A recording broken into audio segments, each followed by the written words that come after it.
Hey guys, welcome to Recharge Venkatesh. మొన్న రోహిత్ శర్మ, ఈరోజు విరాట్ కోహ్లీ, అంతకుముందు అశ్విన్ షాక్ మీద షాక్ ఇస్తున్నారు మనకి. ఈ ముగ్గురు దిగ్గజాలు టెస్ట్ క్రికెట్ నుంచి నిష్క్రమించారు. తాజాగా విరాట్ కోహ్లీ ఈరోజు ఒక ఇన్స్టాగ్రామ్ పోస్ట్ పెట్టి నేను టెస్ట్ క్రికెట్ గుడ్ బై చెప్తున్నట్టు ప్రకటించాను. సో దాంతో ఇండియన్ క్రికెట్లో వెళ్తే వరల్డ్ క్రికెట్లో ఒక గ్లోరియస్ చాప్టర్కి తెరపడిందని చెప్పాలి. Virat Kohli has given us plenty of joy in Test cricket. He has been one of the finest brand ambassador for Test cricket. 14 ఏళ్ల పాటు టెస్ట్ క్రికెట్లో మనం అలరించాడు. ఈ డెసిషన్ సడన్ ఏం కాదు. మనం 2 రోజుల నుంచి ఇది గురించి మాట్లాడుకుంటున్నాం. నేను 2 రోజుల నుంచి ఇదే వీడియోస్ చేస్తున్నాను. విరాట్ కోహ్లీ బోర్డుకి కన్వే చేశాడు. బోర్డు అయితే తన ఆలోచనని మార్చుకోమని అడిగింది. ఇవన్నీ మనం మాట్లాడుకున్నాం. నిన్న కూడా నేను వీడియో చేశాను. ఏంటంటే విరాట్ కోహ్లీ చాలా గట్టిగా ఉన్నాడు, తన నిర్ణయం మార్చుకోవడానికి ఇష్టపడట్లేదండి. కానీ ఏదో దింపుడు కళ్ళం ఆశ అంటారు కదా మనకి. అలా ఏమనిపించిందంటే ఇండియన్ క్రికెట్లో ఒక ఇన్ఫ్లుయెన్షియల్ పర్సన్ ఎవరినో విరాట్ కోహ్లీని ఒప్పించడానికి ప్రయత్నం చేస్తున్నారు. Is in touch with Virat Kohli అని చెప్పారు. అది ఎవరైనా కావచ్చు, జైషా కావచ్చు, రాహుల్ ద్రావిడ్ కావచ్చు, లేకపోతే విరాట్ కోహ్లీకి బాగా దగ్గరగా ఉండే MS ధోని కావచ్చు, ఎవరో ఒకరు ప్రయత్నం అయితే చేసినట్టున్నారు. అయినా కూడా నేను అది కూడా చెప్పాను ఆ వీడియోలో. ఏంటంటే Virat Kohli is a strong character, mentally very strong. ఒక్కసారి నిర్ణయం తీసుకుంటే మళ్ళీ వెనక్కి వెళ్ళడు. సినిమాలో డైలాగ్ ఉంటుంది, నా ఒక్కసారి కమిట్ అయితే నా మాట నేనే విన్నాను చెప్పి. సో విరాట్ కోహ్లీ ఒకసారి డిసైడ్ చేసుకున్న తర్వాత వెనక్కి వెళ్ళే అవకాశం లేదు.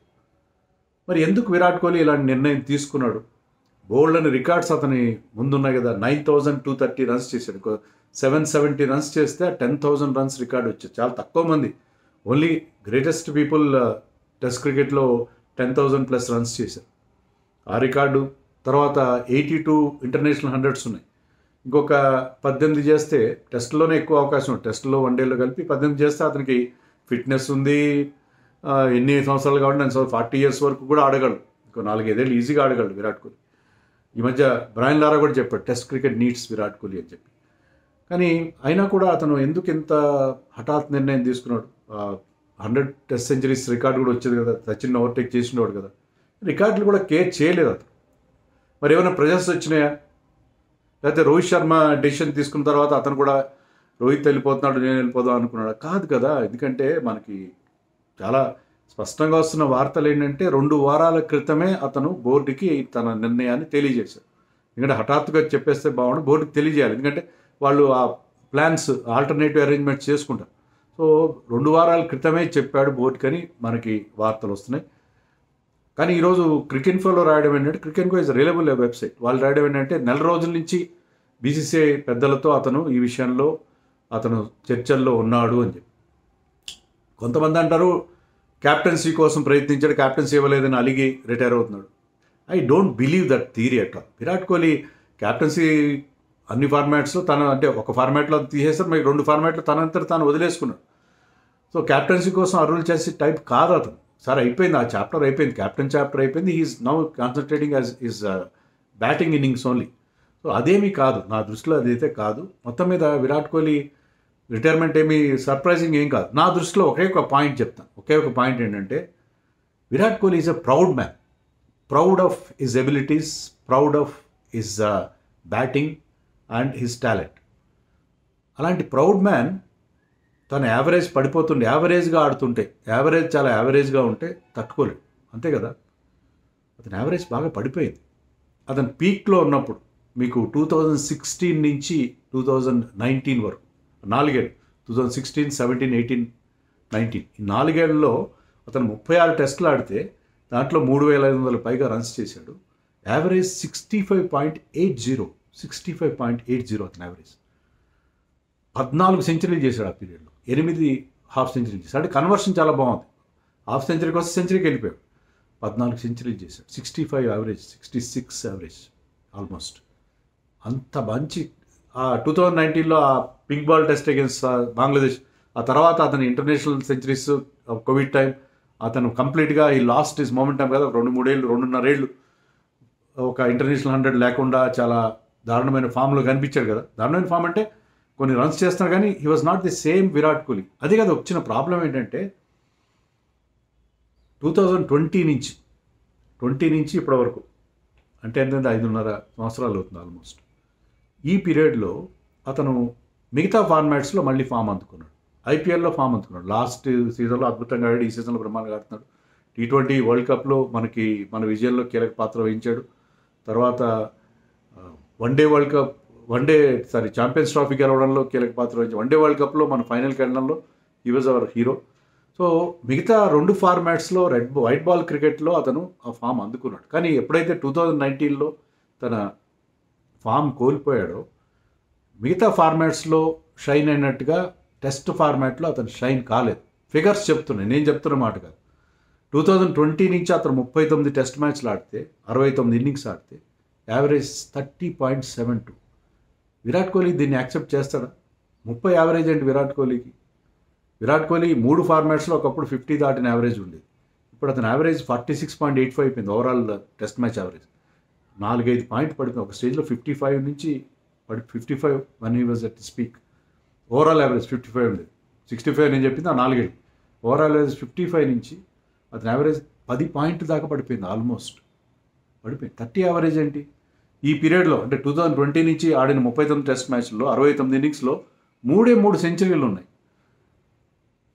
అహ్మదాబాద్లో ఇంగ్లాండ్ మీద ఆస్ట్రేలియా మీద ఒక 100, వెస్టిండీస్లో ఒక 100, మొన్న పర్త్ టెస్ట్లో ఒక 100. 3 100s. 69 ఇన్నింగ్స్లో 3 100s. అంత తక్కువ. 50 లేని 9 మాత్రమే.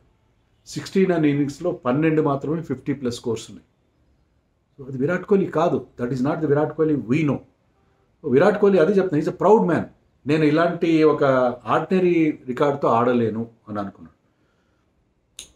సరే, అతను మనం చెప్పుకున్నాం కదా, he went through lean period. ఇండియాలో బంగ్లాదేశ్తో జరిగిన 2 టెస్ట్ మ్యాచ్ల్లో అతని యావరేజ్ 33. న్యూజిలాండ్తో జరిగిన యావరేజ్ మరీ పడిపోయింది 15.5. సో ఆ 2 సిరీస్లో 5 టెస్ట్ మ్యాచ్లో ఘోరంగా ఫెయిల్ అయ్యాడు. స్పిన్ ఆడడంలో ఎక్కువగా ఇబ్బంది పడ్డాడు ఆ సిరీస్లో. కానీ అప్పుడే రిటైర్ కావచ్చు. అప్పుడు రిటైర్ కాదు, ఎందుకంటే ఆస్ట్రేలియాలో he was always very good. ఆస్ట్రేలియాలో అతని రికార్డ్ ఎప్పుడు అద్భుతంగా ఉంది. ఆస్ట్రేలియా అతని కెరీర్ని అన్నో మలుపులు తిప్పింది. 2012లో వెళ్ళినప్పుడు అప్పటికి అతని టెస్ట్లో అతని ప్లేస్ గ్యారంటీ లేదు. పర్త్లో ఒక 70 కొట్టాడు. దాంతో ఏంటంటే అతని ఎబిలిటీ బయటపడింది. నెక్స్ట్ మళ్ళీ అడిలైడ్లో కూడా బ్రహ్మాండ సెంచరీ చేశాడు. ఆ తర్వాత టూర్లో 2014-15లో ధోని సడన్గా క్యాప్టెన్సీ వదిలేయడం, ఇతను ఆ సిరీస్లో అద్భుతంగా ఆడి ఐ థింక్ ఈ score 4 centuries in that series. తర్వాత ఆస్ట్రేలియాలో 2019-20లో వెళ్ళినప్పుడు అప్పుడైతే అతను 70 ఏళ్ళ తర్వాత క్యాప్టెన్గా మనకి టెస్ట్ సిరీస్ గెలిపించి పెట్టాడు. బ్యాటింగ్ కూడా బాగా చేశాడు. ఆస్ట్రేలియాలో ఎప్పుడు అతను మలుపులు తిరుగుతూ వచ్చింది. అదే అనుకున్నాడంటే Australia is a lucky charm for me. ఆస్ట్రేలియాలో మళ్ళీ నేను ఫామ్ అనుకుంటాను అంటున్నాడు, కానీ చాలా జరగలేదు. పర్త్ టెస్ట్లో మనం గెలిచాము, విరాట్ కోహ్లీ 100 చేశాడు. So started off very well. తర్వాత అతని ఫామ్ పడిపోయింది. 22.47 అతని యావరేజ్. ఆడిన 5 టెస్టులు 380 రన్స్ ఎన్నో చేశాడు అంతే. 380 చేసినట్టు. 380 కాదు, 190 చేశాడు. సో 100 నాట్అవుట్ తప్పిస్తే 90 రన్స్ చేశాడు. సో చాలా అతని ఫామ్ పడిపోయింది. ఆస్ట్రేలియాలో కూడా ఫామ్ అందుకోలేదు. ఆస్ట్రేలియా టూర్లో అతను తన కొలీగ్స్తో అనేక సందర్భాల్లో ఐఎమ్ డన్, చాలు ఇంకా నేను వదిలేస్తున్నానని అప్పుడే అన్నట్టుగా చాలా మనకి రిపోర్ట్స్ వచ్చినాయి. అంటే ఇప్పుడు వస్తున్నాయి, అప్పుడు రాలేదు, ఇప్పుడు బయటకు వస్తున్నాయి. అంటే ఐఎమ్ డన్, నేను అయిపోయింది, నేను ఇంకా కంటిన్యూ కానని అతను అన్నట్టుగా మనకి వార్తలు వచ్చినాయి. సో అది పరిస్థితి. So he's a proud man. Why should he continue అలాంటి ఫామ్తో 30 యావరేజ్తో కంటిన్యూ అవుతారని? అది అతనికి ఆస్ట్రేలియాలోనే outside the off stump weakness క్లియర్గా వచ్చింది. Outside the off stump బాల్స్ని చేంజ్ చేస్తూ అవుట్ అవడం. అది అతను ఇంగ్లాండ్లో 2014కి వెళ్ళినప్పుడు కూడా ఉంది. 135 రన్స్ చేశాడు. 13 యావరేజ్తో ఆడిన 10 ఇన్నింగ్స్లో దారుణంగా ఫెయిల్ అయ్యాడు. కానీ నెక్స్ట్ సీజన్లో ఆల్మోస్ట్ ఈ స్కోర్డ్, అంటే ఈ లోపల దాని నుంచి బయటపడడానికి కఠోరమైన సాధన చేసి 2018లో వెళ్ళినప్పుడు 2 సెంచరీలు చేశాడు. ఆల్మోస్ట్ 600 రన్స్ చేశాడు. Is average was 55 or something.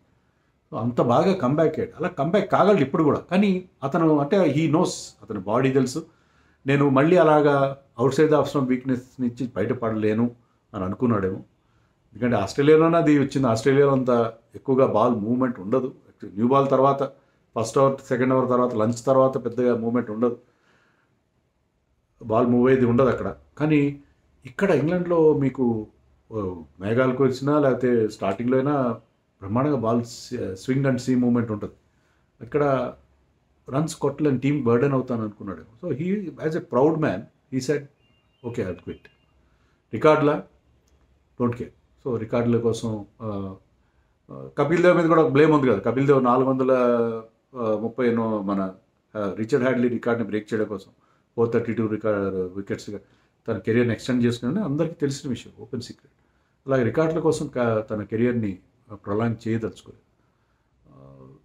Even Sachin కూడా అప్పుడు రిటైర్ అవ్వకుండా చాలా ప్రొలాంగ్ చేశాడని అందరికీ అనిపించిన విషయం. కానీ విరాట్ కోహ్లీ కానీ రోహిత్ శర్మ కానీ రైట్ టైంలో డెసిషన్ తీసుకున్నారు. రోహిత్ శర్మ 2 టైటిల్స్ గెలిపించి పెట్టి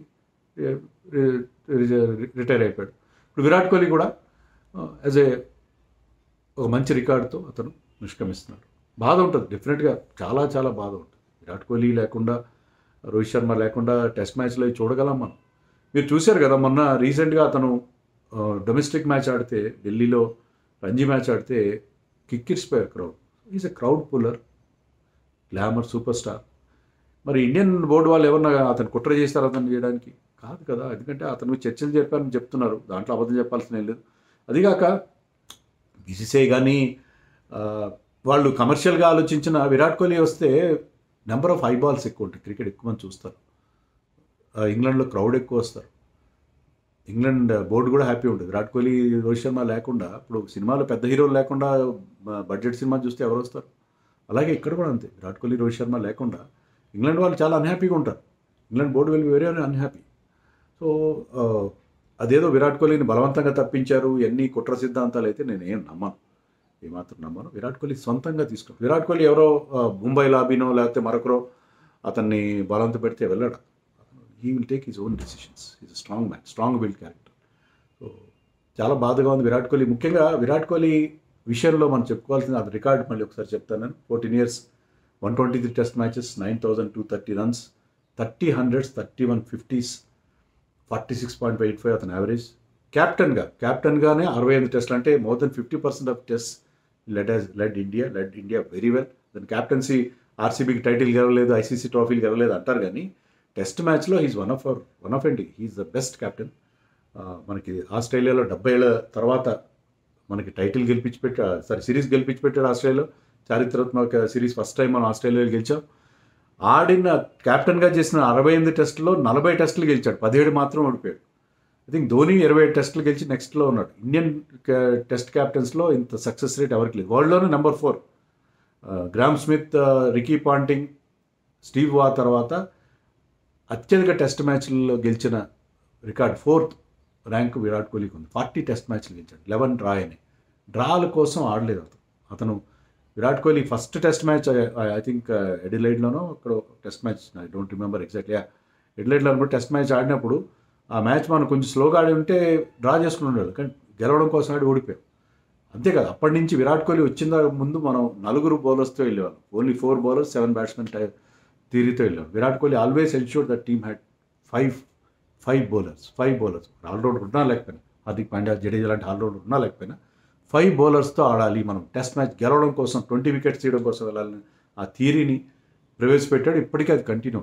Virat Kohli always played to win. అందుకే 11 డ్రాస్ మాత్రం ఉన్నాయి out of 68. So he was a very very good captain in test matches. Test మ్యాచ్లో అతను తీసుకొచ్చే ఇంటెన్సిటీ, అతను తీసుకొచ్చే ఆ కసి, ఆ పట్టుదల అన్మ్యాచ్డ్ బై ఎనీ క్యాప్టెన్. ప్రతి నిమిషం అతను అంత కమిట్మెంట్తో, అంత ఎనర్జీతో టెస్ట్ మ్యాచ్లో అతను కెప్టెన్ అయినా కాకపోయినా కూడా ఉండడం. సో అతన్ని ప్రెజెన్స్ మన not only as a batsmen, కానీ ఫీల్డ్లో కూడా అతని ప్రెజెన్స్, అతని కసి, అతని ఎనర్జీ ఖచ్చితంగా ఇండియన్ టీం మిస్ అవుతుంది. చాలా మిస్ అవుతుంది. It's great loss without Rohit, without Virat, without Ashwin. So మనం టీం రీబిల్డ్ చేసుకుందాం, తప్పదు. కానీ బాధ అలాగే ఉంటుంది కదా, బాధ డెఫినెట్గా ఉంటుంది. అతను ఏమన్నాడో అతని స్టేట్మెంట్ కూడా చదువుతాను, కొంచెం వీడియో లాంగ్ అయినా ప్లీజ్ బేర్ విత్ మీ. అతను ఏమన్నాడంటే, as a step away from this format, it is not easy but it feels right. Easy కాదు టెస్ట్ మ్యాచ్లు బయటపడు, కానీ అదే కరెక్ట్ అనిపించింది. ఎందుకంటే చెప్పాను కదా, అతని యావరేజ్ పడిపోతుంది, ఇంకా నేను ప్రొలాంగ్ చేయడం టీంకి బర్డెన్ కావడం ఎందుకని. ఇంకోటి ఏమన్నా I'm walking away with a heart full of gratitude. చాలా కృతజ్ఞతతో, చాలా కృతజ్ఞతతో నేను బయటికి వెళ్ళిపోతున్నాను ఫర్ ది గేమ్కే కదా, గేమ్కే రుణపడి ఉంటారు వాళ్ళు. ఇప్పుడు గేమ్కి రుణపడి ఉన్నాను, also for the people I shared the field with. నాతో పాటు ఆడిన వాళ్ళు, నాతో పాటు ప్రస్థానంలో ఉన్న వాళ్ళందరికీ నేను ఎంతో రుణపడి ఉన్నానని చెప్పి అతను అని బై చెప్పాడు. Hats off to you Virat Kohli, we love you always, have given us plenty of joy. ఇప్పటికీ వన్డేల్లో ఆడుతూ, ఐపీఎల్లో ఆడుతూ మాకు ఇంకా విరాట్ కోహ్లీ ఇంకా ఆడుతూనే ఉంటాడు, క్రికెట్ ఆడుతూనే ఉంటాడు. బట్ ఈ ఫార్మాట్ టెస్ట్ మ్యాచ్ కదా, రియల్ ఫార్మాట్, దాంట్లో we are definitely going to miss Virat Kohli, going to miss Rohit Sharma, going to miss that professor Ashwin.